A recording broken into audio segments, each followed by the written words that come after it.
Rel Chapters podcast. No idea what chapter we're on, what episode we're on, but thanks you guys for tuning in. Any questions, especially when I do these like Ask Rels, I'm gonna be doing a little bit of Instagram live at the same time to see if any questions fly through. We had a good Ask Rel last week, and I didn't film it though. But any questions people have when they watch the YouTube videos, just throw them in the comments, and then we will put them in like an Ask Rel when we film another one. But hope you guys find this stuff valuable. But today I had a great question the last time I did Ask Rel on live, so I want to talk about that today. And it was someone just asked something like, can a trainer be a coach, or like, can a trainer be a good coach? And like, I want to speak to that because I myself was a trainer first, and you know, I'm very much a coach now, and all of my coaches in my program are trainers as well. But I started as I'm sorry, all the coaches in my program are coaches, not trainers. But I started as a trainer, and I'll give you the basis of why I'm like, okay, I need to be more of a coach than a trainer, because I had 100 kids doing private lessons that I was training. And what does training mean to me? This is my definition, and what I think people think training is. Training is like your skills, you know, shooting, ball handling, finishing at the rim, footwork. That's what training sounds like, you know, working on those skills and doing workouts, you know, doing like designated drills and going through, you know, reps, getting reps. That's what training sounds like to me. And a trainer is there to help you with the footwork, you know, maybe help you with the shooting, help you with the handle. I would say the bad trainers, or the less knowledgeable trainers, more just put you through the workouts, just put you through the drills. And you know, I would say any parent or anyone can do that, can just go on YouTube and find drills and workouts to do. So when I was giving all these 100 kids private lessons, I realized that their skills were getting much better.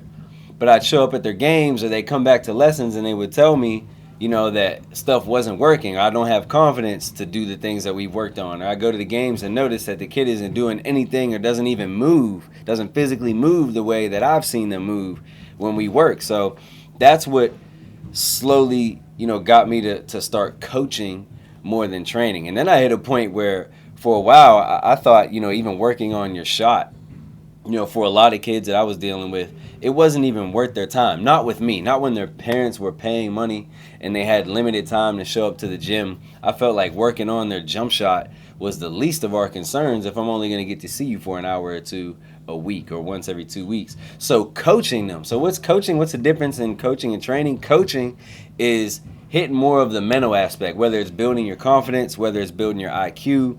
It's kind of a little bit of both.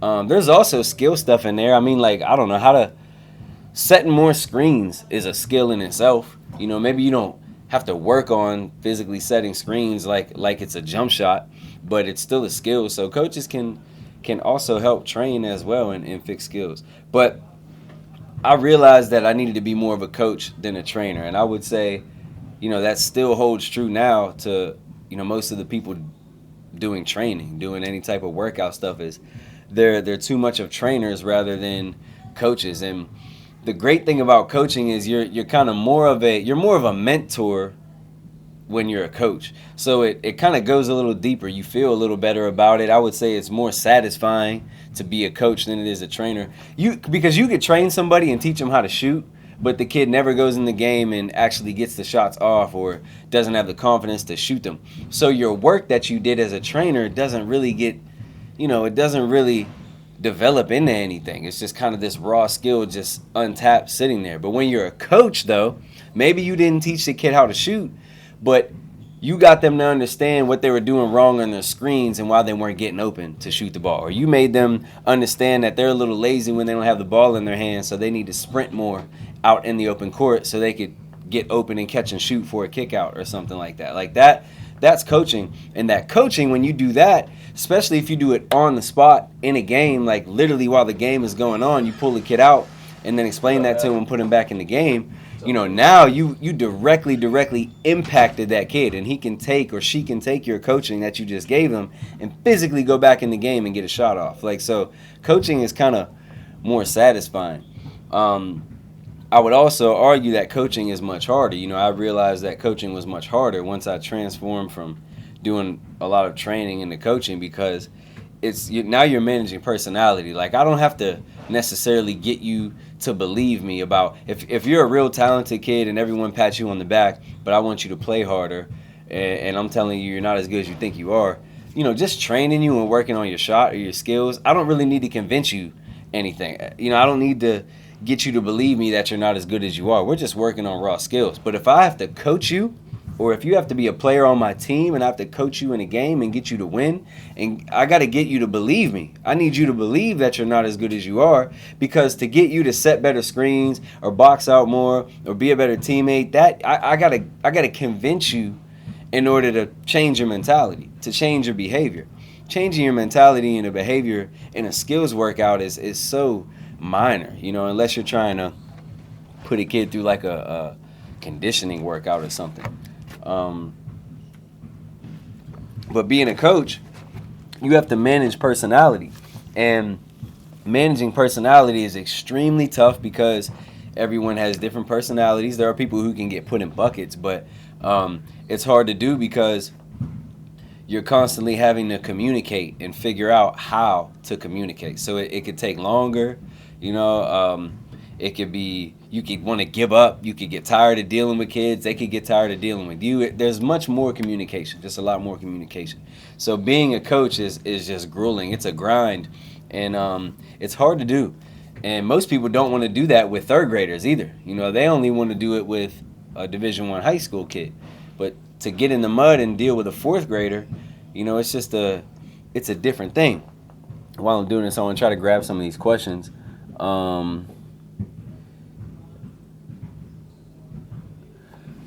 Would you say it's easy to coach, and what part of coaching is hardest in your opinion? Yeah, I was kind of just speaking on that when your question came in. I think it's much harder to coach, and the hardest part about the coaching is dealing with personalities, managing people's personalities, and understanding how to get through to them.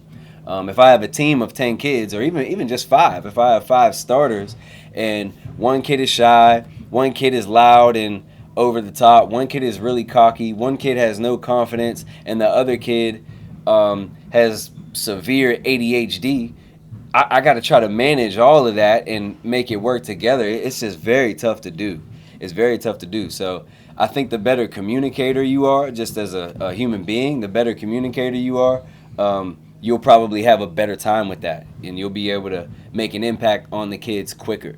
I've noticed this, your basketball knowledge is not as important as your communicating ability.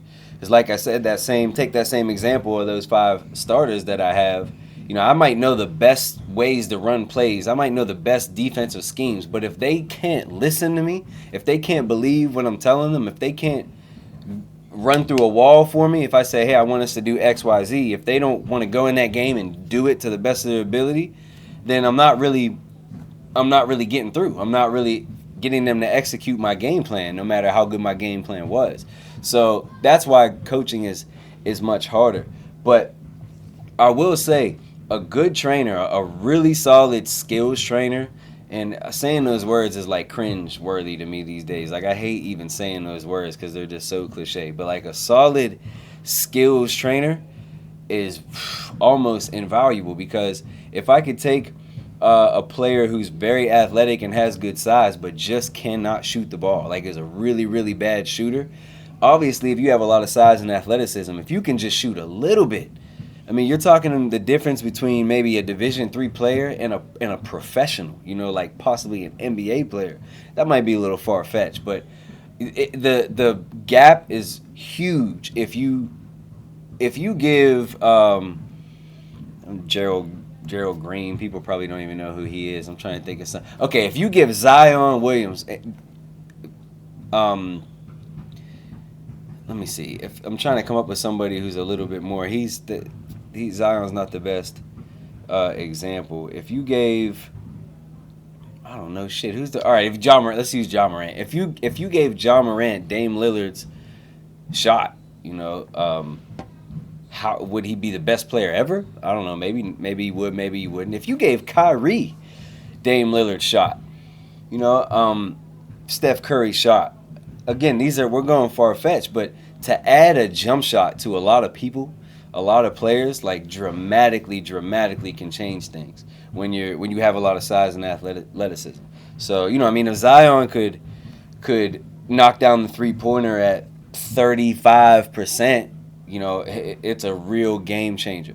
But in general, being able to shoot the ball is like the hardest skill to have, and it's the hardest skill to teach. So someone who can really be like a shooting doctor, and really fix somebody's shot, or take somebody who can't shoot at all to be able to shoot is really invaluable. So it's not like one is more important than the other. What happens is all the gray area in the middle, all the middle area. So if you have great coaches way over here and great trainers way over here, all the stuff in between, and that's going to be real few and far between that you're going to have people to come around that get closer and closer to being great at either one. Most of them are just going to be in the middle, and it's just going to be, a bunch of watered down, lackluster coaches and trainers, and it's easy to be those. It's very easy to be a shitty trainer or a shitty coach, because the fact is most of the coaches or trainers that you're ever going to have are going to be that. They're going to be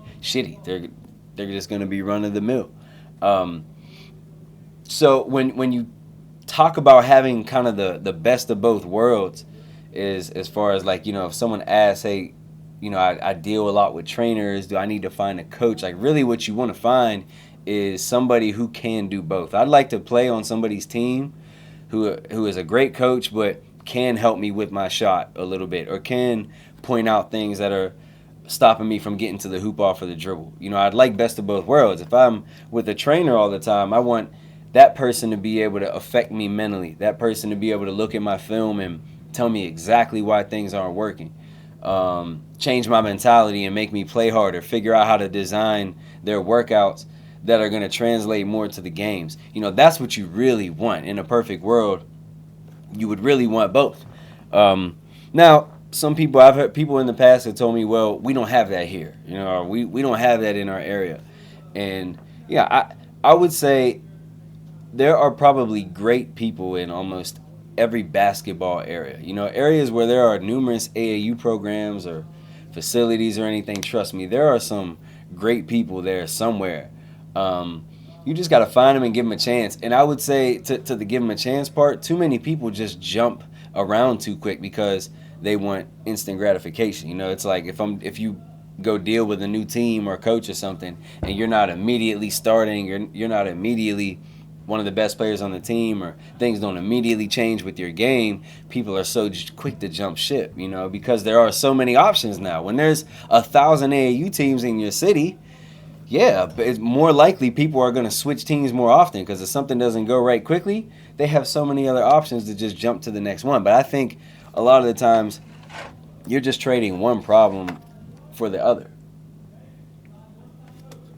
And I did a podcast on competition recently, and I think a lot of that stuff is the same thing. I was saying competition is really within. It's not so much about who you're playing with. It's more about what comes within. You push yourself to be better. And it's the same thing. If you're on teams and you're constantly jumping teams, or you're with trainers and you're constantly jumping around more trainers, you're just trading bad for bad, when really you could, if you would put more emphasis on your own thought process, on figuring it out within, maybe the trainers are fine, maybe you just don't work hard, or maybe you just don't care about the little skills that they're trying to teach you, or whatever. A lot of the times we get the most value by just digging deeper, with ourselves. Yeah, that's what I've noticed. Coaching kids, with myself as well. It's usually within. We teach every kid basically with the same amount of effort. Now kids who flat out don't want to be coached, you're not going to get my full effort. You're not going to get anybody's full effort, because that's human beings. But or kids that don't care and don't want to be there, they're not going to get it. But for the most part, the majority of kids, you just you coach them all the same. You want them all to get better equally, but they don't do that. They don't take your coaching the same. So, it really comes within. It really does. And that doesn't mean if I train two kids the same amount of time on the same stuff that they both have to be equal in level, because that's not realistic. People have different ceiling heights. I'm saying how much they gain out of it. If you were a 2 out of 10 on the scale, you know, and I gave you great coaching, and your buddy went from a 4 to a 10, and you go from a 2 to a 3, he probably just worked harder than you. He might have a higher base to start with, but he or she probably took the coaching better and probably just cared more and had more effort. So, you know, the coaches are great, the trainers are great, but it comes within. You know, improvement is really about you.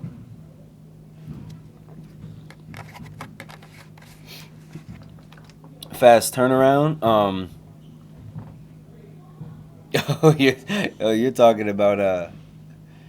You're talking about merchandise.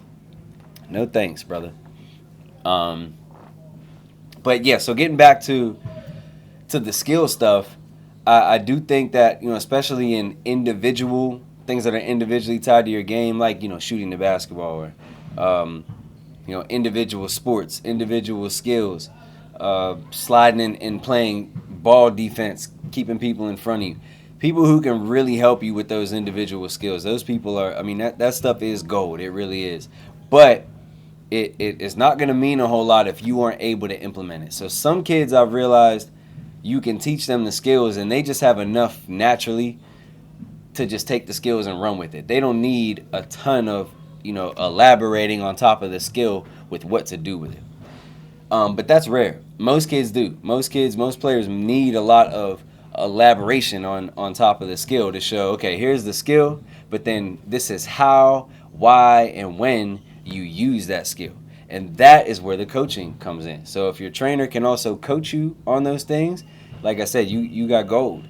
But if not, hopefully you have a AAU coach or high school coach or whatever the coach is who can see your skills for what they are and articulate to you in that exact moment. Like, stop the play and show you exactly how you can implement those skills, how you can use those skills. And for the players who are more talented, it's usually just about thinking about the skills different. And so I'll give you an example. One thing that I was like an immature part of who I was as a kid, as a player, I was always fast and quick. I usually was the fastest or the quickest or one of the fastest and quickest in the floor at any given time.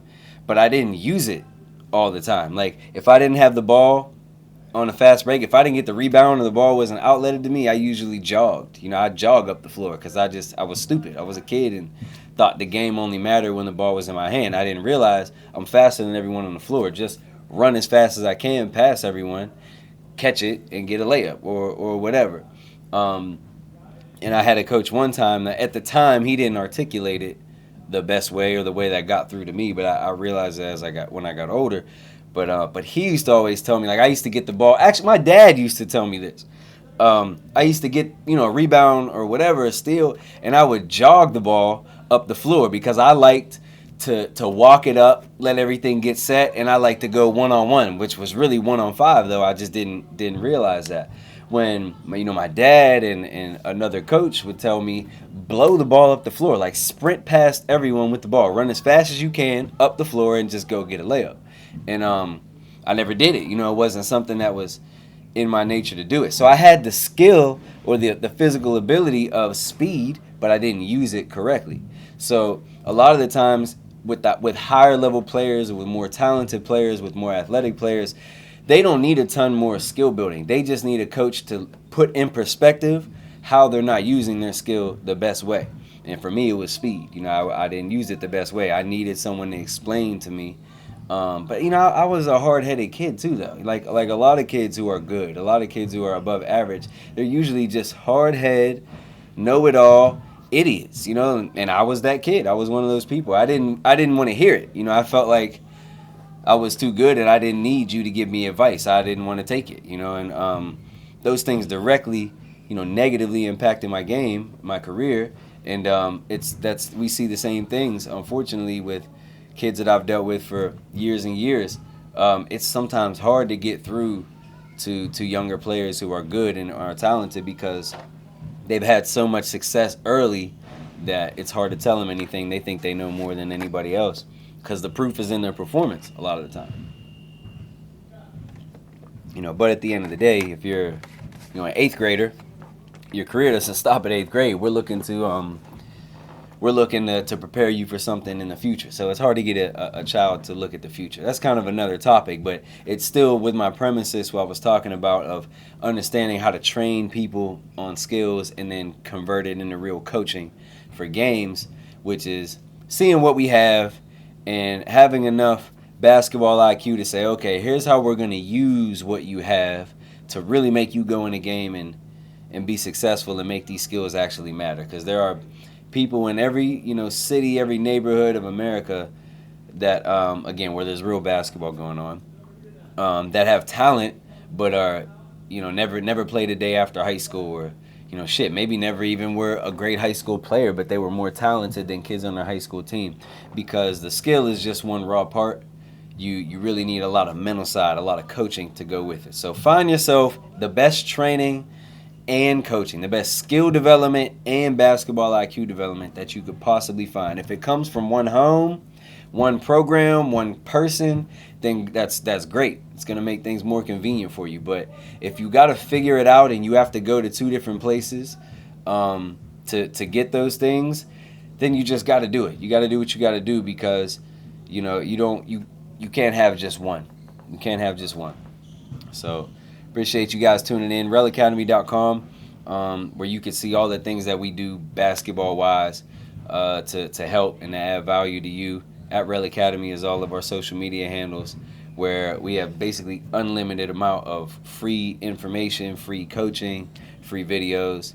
For anyone out there just trying to develop their basketball game, and as time rolls along, I plan on personally putting out more information, more content, more perspective on kind of the roots of this mindset of what it takes to be a good athlete, which in my opinion helps you, in return be just a better person, or a happier person, at least in my experience. So look out for some of that content too. Bro Chapters, thanks for tuning in.